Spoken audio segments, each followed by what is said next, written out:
just enough to hear the sound. Maybe it will bless the earth until we shout out loud. Shalom,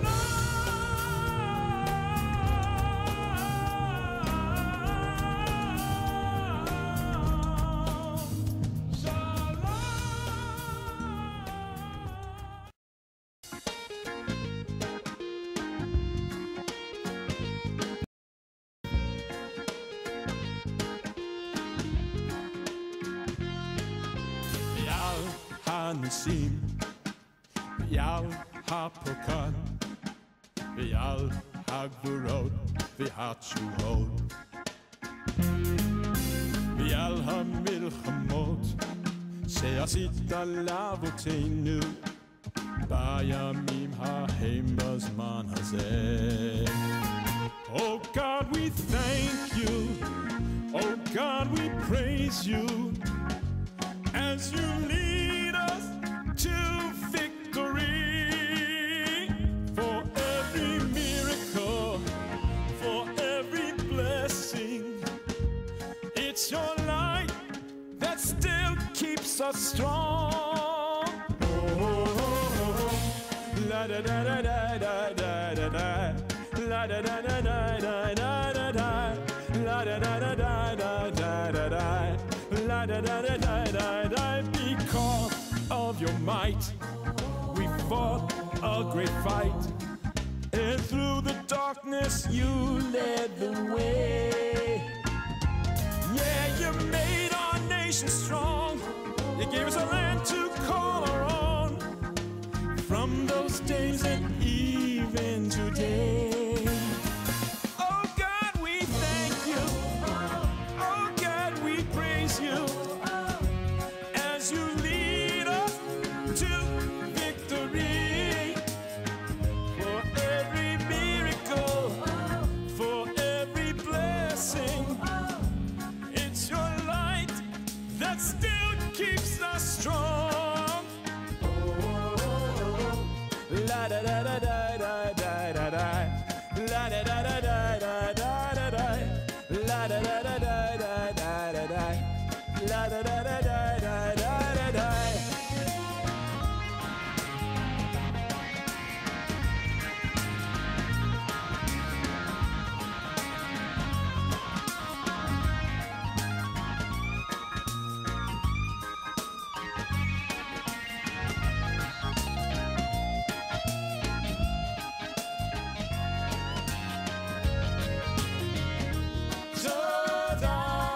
Hashem, Todah Hashem, Todah Hashem, Todah Hashem.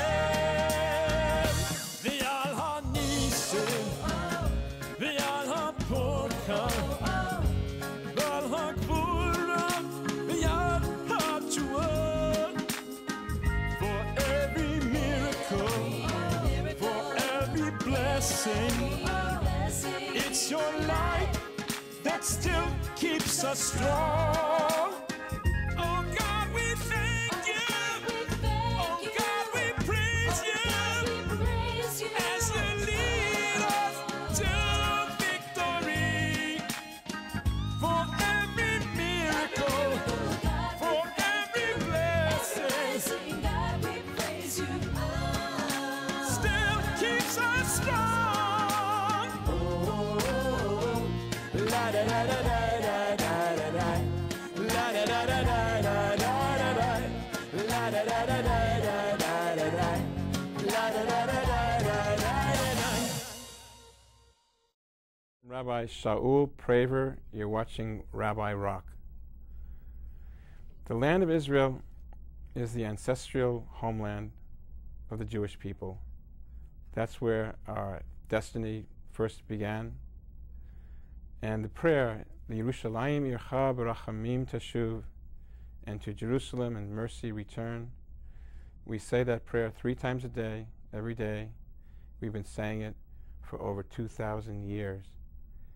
It was written by the Anshe Knesset HaGedolah, the men of the Great Assembly in Jerusalem, and it was set forth as one of our daily prayers. The yearning for returning to the land of Israel is not something that just began 50 years ago. It's part and parcel of our long history as a people. Now we know that as much as we try to describe how incredible the modern state of Israel is to our youth, there's no way that, and there's no word that can suffice to really get the word out. And that's why I commend Birthright Israel, Taglit, Birthright Israel, for taking the step of providing a free trip to the land of Israel for every young person that has never been to Israel. And today we have the great pleasure of having with us a wonderful guest, David Goldstein, who just returned from the Taglit Birthright Israel trip to tell the story of how it was. So I bring on David Goldstein.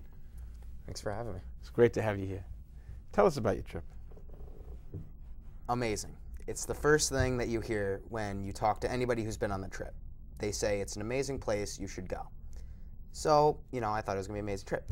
It really was, but you really have to feel your own connection to the place. You can't, I feel like anybody can go, and that's what you learn there. There's no matter of words that can describe, because it's a personal connection that you have. And that's why it was so special to me, because I came going in, I'm Jewish, I'm not very religious, but I came in not knowing what to expect. And I got there, and you're seeing the sights and everything, and you just feel like this overwhelming feeling, like you belong home. It's like when you go away for a while, like when a kid goes to college, and he hasn't been home for like 3 months, and he goes home. This is even bigger than that. It's like returning home. Let me ask you, you spent your whole life as an American, right here in Connecticut, and you go to Israel and you feel like it's home. How do you explain that?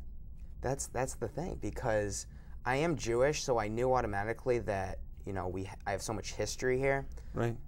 But that just puts the final push. Right. That made my connection possible. It's like the whole time we're living in America, particularly in the here in Connecticut, and we're like minorities. How many kids were in your class? Like, how many Jewish kids were in your class? We had in my high like 7th, 8th, 9th grade, high school. How many kids were typically? I could probably count them on my hands. Like it wasn't that many kids in the whole school. In the whole school, like there weren't that many at all. And then suddenly you go to Eretz Israel, modern day Israel, and everybody's Jewish. I mean, not everybody, but the majority of the people are Jewish. Yeah. And they're happy to see you. Yeah, it's a great feeling. Like, to be in a place where basically everyone is Jewish. Like you automatically have something in common right there. Right. You can meet somebody on the side of the street, and you automatically have something to talk about. And you did do that, right? Yeah. Most of the locals speak English too. So, but I definitely, when I left, I want to go back to school and learn the language. I want to be able to speak. For when I return, I want to be able to not just know English, I want to be able to speak Hebrew too. You could learn Hebrew online, They have all kinds of programs. Oh. And also they just passed a Connecticut law that a person can get 2 language, or maybe 3 language arts credits for studying any language that they want, as long as they pass the state examinations that they have for that language. So that means that this is just a side point over here. Yeah. It was just on yesterday that young kids today can learn Hebrew and get credit for it in high school. But so you could also learn Hebrew. So the next time that you go, when you see Sapir, your girlfriend, there, you could אתה יכול לדבר עברית איתה, והיא אוהבת את זה מאוד. She'll love it very much when you could speak some Hebrew. So now she's Sapir. She was guarding your life, right?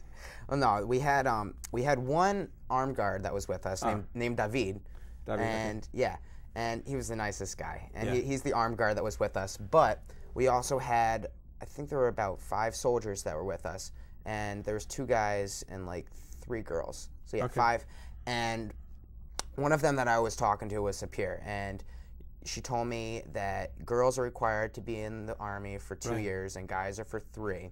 Right. And I started talking to her about it, and she doesn't regret anything that's going on. She's probably going to stay longer. You know, she wants to see the world and everything, but at the end, she knows she's going to come back to Israel. Mm-hmm. How old is she? She's my age. She's 19. 19? Yep. Okay. And so she just started with her tour of duty, right? Yeah, she's been only there for 10 months, I think, or something like that. Okay. But so that was so you hit it off with her well, and then also you had Alon was the tour guide. Yeah, he was the tour guide. Very knowledgeable. Very funny. Okay. He speaks really good English.